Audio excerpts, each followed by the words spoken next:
I'm Bridget Stomberg. And I'm Lisa D. Simone. And this is Taxes for the Masses.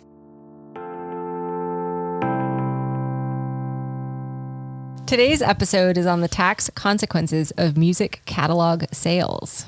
2023 witnessed a number of musicians selling their music catalogs, including the likes of Justin Bieber, Pat Benatar, and Katy Perry, to name just a few. These sales come on the heels of other sales by Keith Urban, Stevie Nicks, and Bob Dylan. In this episode, we discuss the tax motivations for the rising trend of music catalog sales.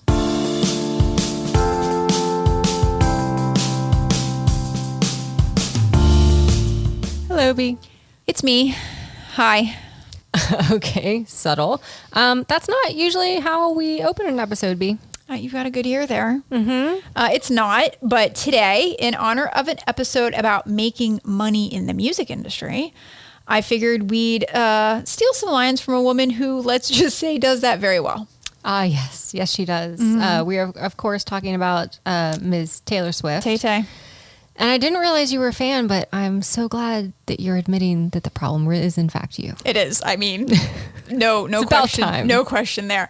I don't know if I want to say because of or in spite of your rendition of "Shake It Off" from a couple years ago. Maybe I made you a fan? I don't know. Unclear. That's what did it? Unclear whether that's what drove me to it or whether that took me so long. Turned you down the dark side? Yeah. Okay. Unclear.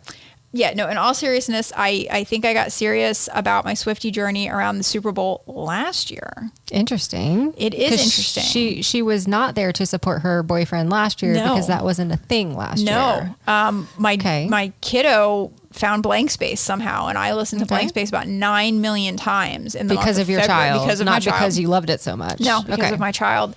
And then, we rediscovered her again over the summer, coincidentally, and then went and saw her movie in October. So Yes. I spent the entire months of September and October familiarizing myself with the Errors playlist. And making friendship bracelets. And making friendship bracelets. Yes. So it was good. It was great. And now I think I am a Swiftie. I fully support that. So are you a Swiftie? I don't know that I'm a fanatic enough to be called a Swiftie. I like her. Okay. I'm a fan. Yes. I'm not a fanatic. Okay. And that's just because I haven't invested the time and resources that you have in her entire music catalog. Yeah, I do think that when she started dating Travis Kelce, it kind of took it up a notch because it's I'm an NFL person and Yes. And so it may be all over my Instagram feed. It made me finally understand who Travis Kelce was and why he was in so many commercials. Yes. Yes. Okay, well, today we are talking about the tax consequences of music catalog sales. And the reason that we're kind of framing this from a Taylor Swift perspective is because her tale of her music journey can actually help us set the stage a bit so that we can get the economics of the transaction out of the way. Like it. Talk a little bit about the money at stake, and then we're going to get into the tax consequences of catalog sales, which could, it turns out, play a part in explaining the recent rise in catalog sales that we've seen. This sounds awesome. I think it's a Good topic. Let's do this, yes. Yeah. All right. Let's kick it off.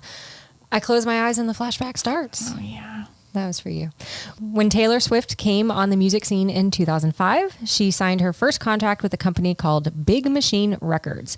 And under the terms of that deal, Big Machine owned the original recordings, or what's called masters, of her first 6 albums. And so legally speaking, what does that mean? Well, under U.S. copyright law, a music release includes a copyright to the original recording of the song, which, as you just said, is called the master. The owner of the master owns the copyright to all formats of that recording, including any digital versions that might be used for streaming.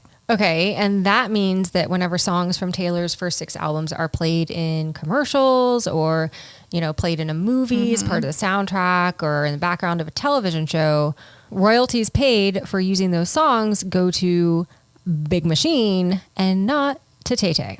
So Taylor signed that contract in 2005. Her contract was up in 2018. That is a long contract. It is. And this is another thing I understand that happens a lot of time to newbies. Interesting. So when her deal was up, she signed a new deal with a different company called Republic Records. Mm-hmm. Now, by this time, she was a certified music sensation / fearless leader / alpha type. And she could negotiate to retain the ownership rights to all of her future masters. Killer. Now, according to some sources, Swift tried to negotiate a purchase of the ownership rights from her first 6 albums from Big Machine at that time before her contract expired, but sadly, there was no deal. That is sad. Yeah. So she tried to get her masters, had the money to do it. From what I understand, she tried pretty freaking hard. Tried really hard. Rumor on the street is they said that they would sell her back one at a time for every new album she recorded for them. I'm rolling my eyes. No, thank you. Yeah. In 2019, Big Machine was acquired by Ithaca Holdings LLC, which is a company owned by Scooter Braun. And even I have heard that name. Yeah. He's a music industry insider known for managing the likes of Justin Bieber and Kanye West. And he paid an estimated $330 million to acquire Big Machine and Swift's music catalog, which was roughly 80% of Big Machine's revenue at the time. Yeah.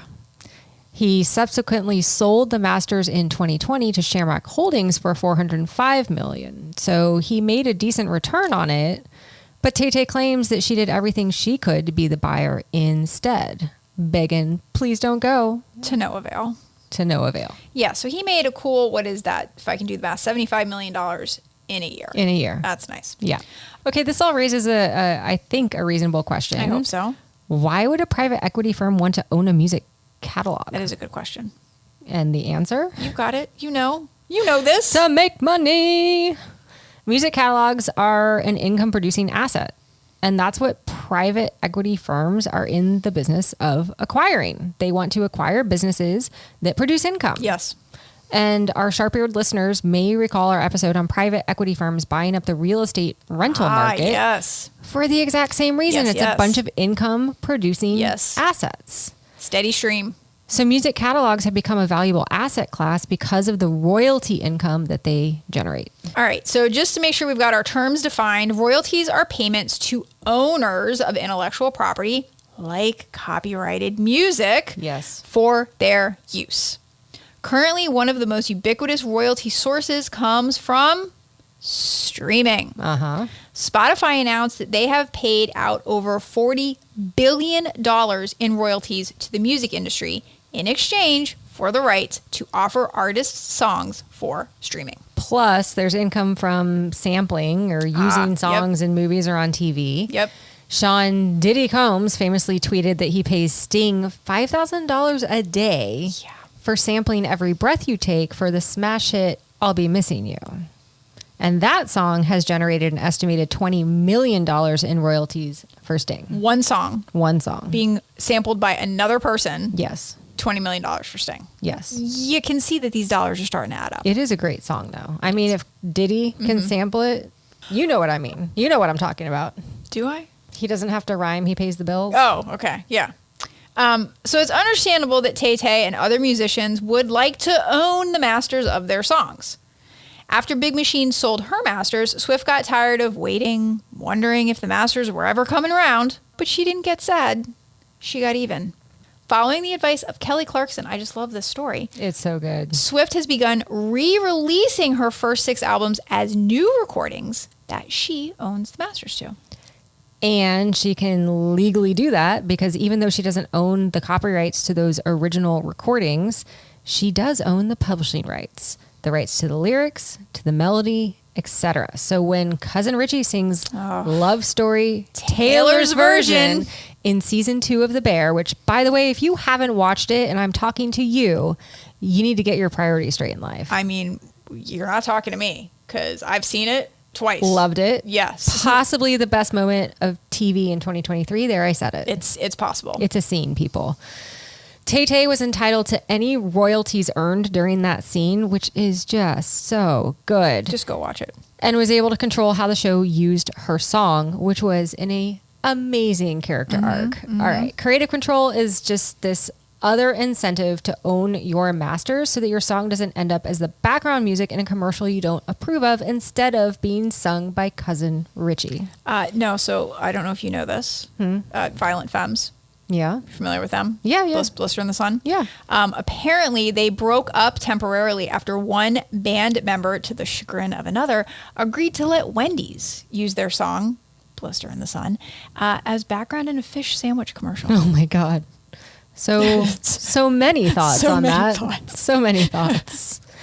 All right. So we've decided that you probably want to own the masters, Correct. but I'm a little confused now because we've just argued that this is such a great thing to own. Yes. Why are we seeing so many artists sell them? It's all about the taxes, baby. It is a love story. Just say yes.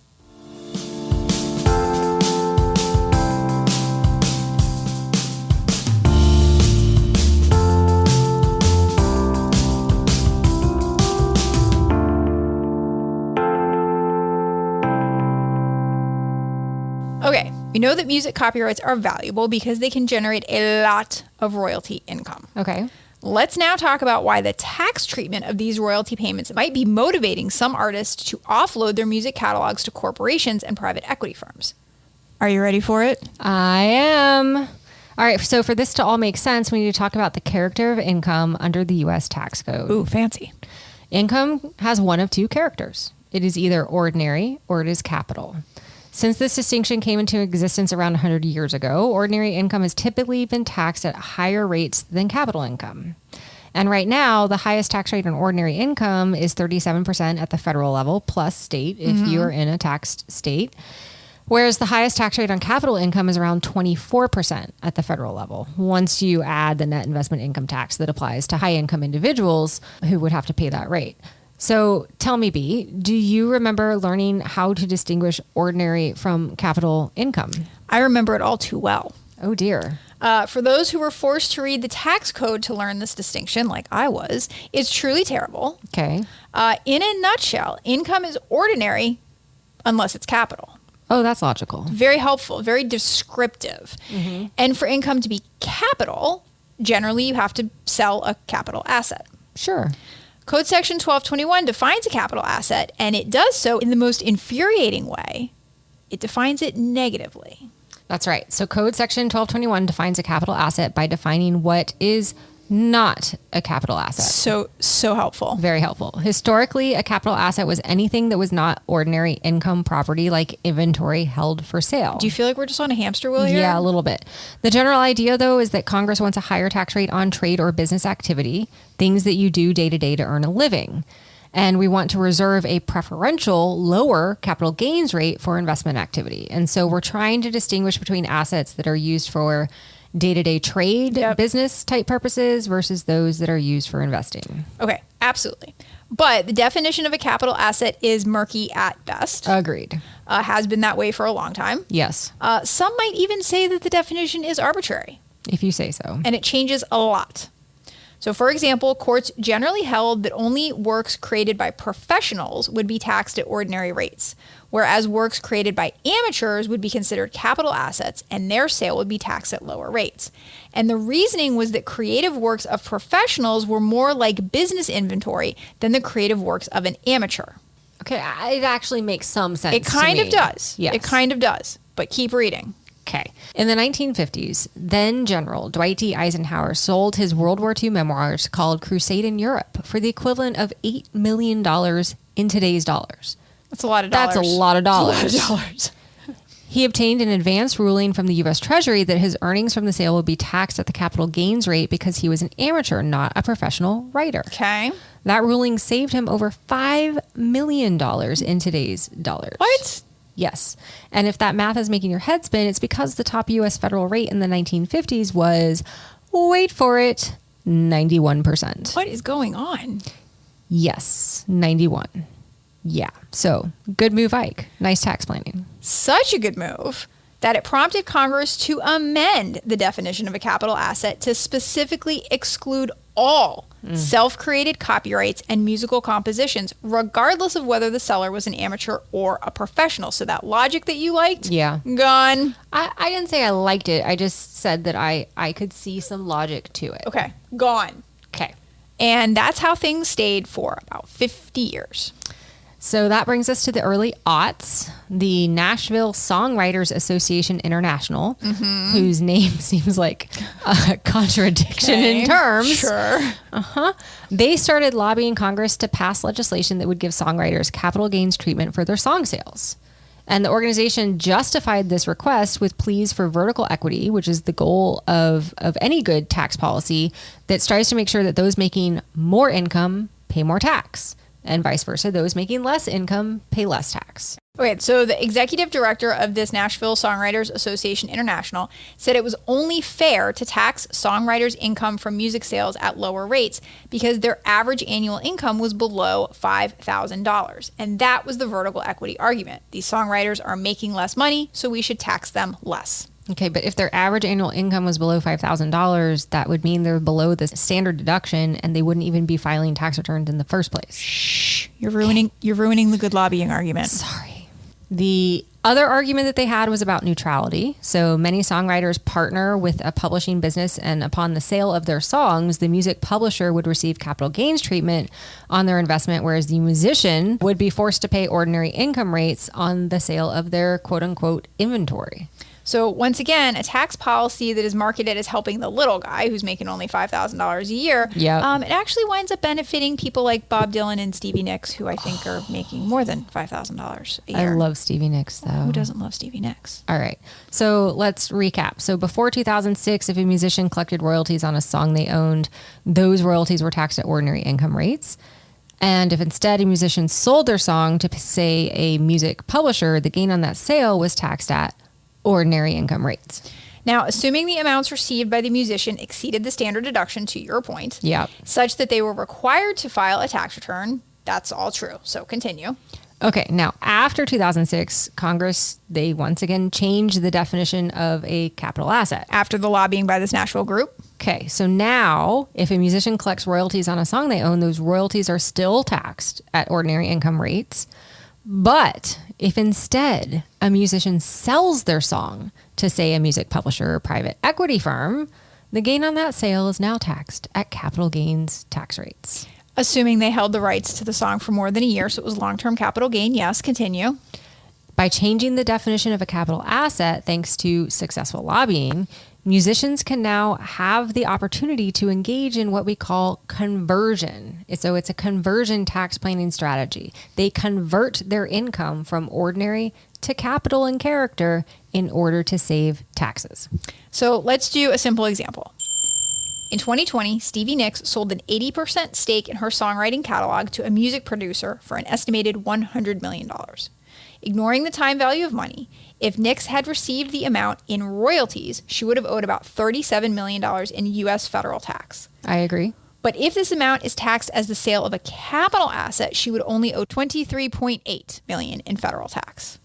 That's nearly $14 million of taxes saved on a $100 million sale. I mean, either way, she winds up with over 60 million, so Right. champagne problems. Expensive champagne to boot. Yeah. I'm glad you said 23.8 million would be the max amount of tax that she'd owe, because first, that simple little calculation assumes she has no basis in her songs. Fair enough. It also assumes she doesn't have any capital losses lurking around that could offset those gains. And so these numbers that we've thrown out are the max. Max. Okay, excellent point. Okay, so of course there are plenty of non-tax reasons for artists to sell their music catalog, especially in recent years. We started to see an uptick in these big sales around the start of the pandemic in 2020, when it was basically impossible to tour, and that in and of itself cut off a revenue stream for some artists. Got it. Yeah. Yes. Yeah. People weren't going to concerts in 2020. Yeah. All right. There's also the fact that streaming has become a little bit more stable, and private equity firms are able to better forecast investment returns and appropriately price an artist's collection. So I say 'tis the damn season for music catalog sales. Baby, just say yes.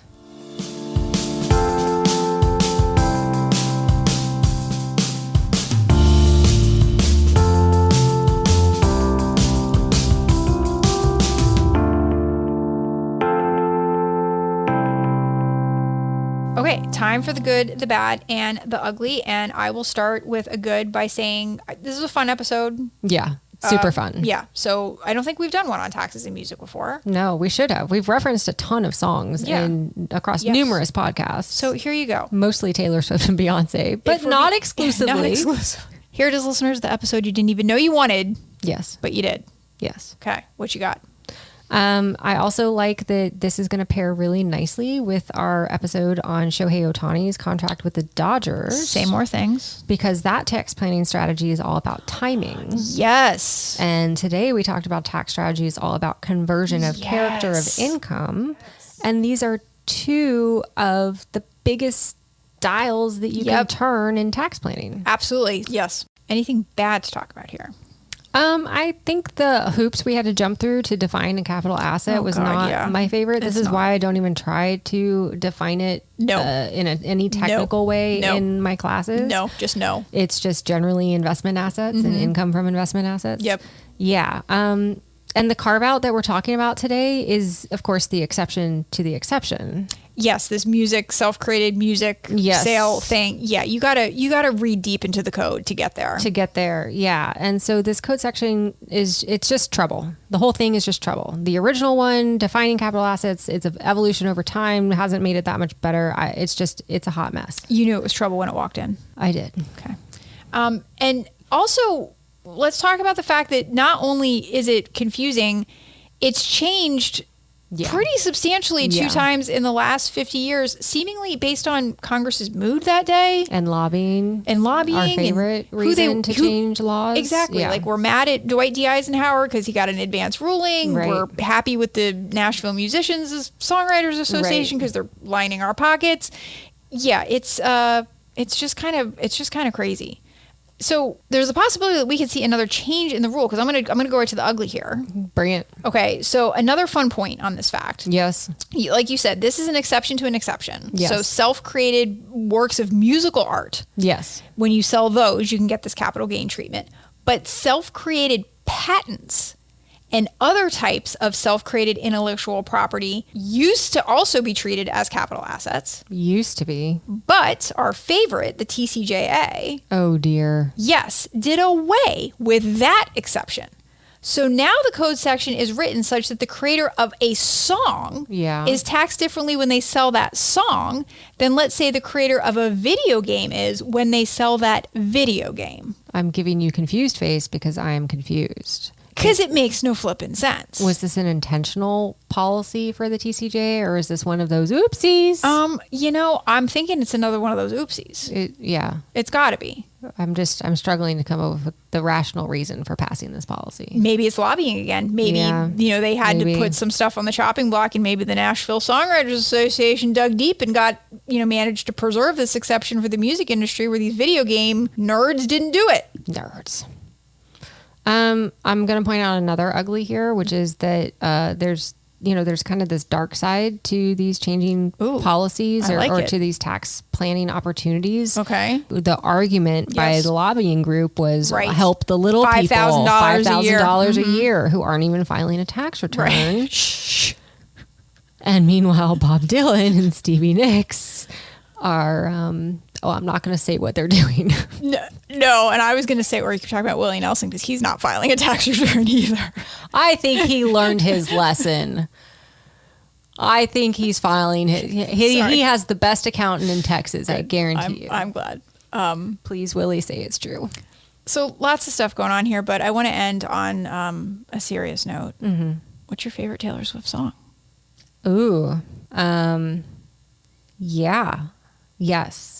The one next door. It's the I'm wearing sneakers. You belong to me. The bleachers. You belong to me.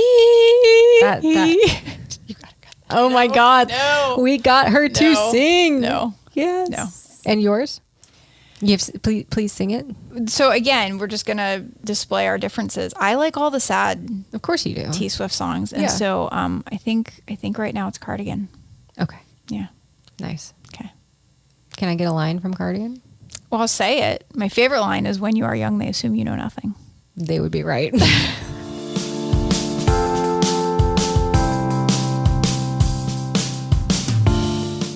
Well, that's all we have time for today. Be sure to join us for more tax nerdery on future episodes of Taxes for the Masses.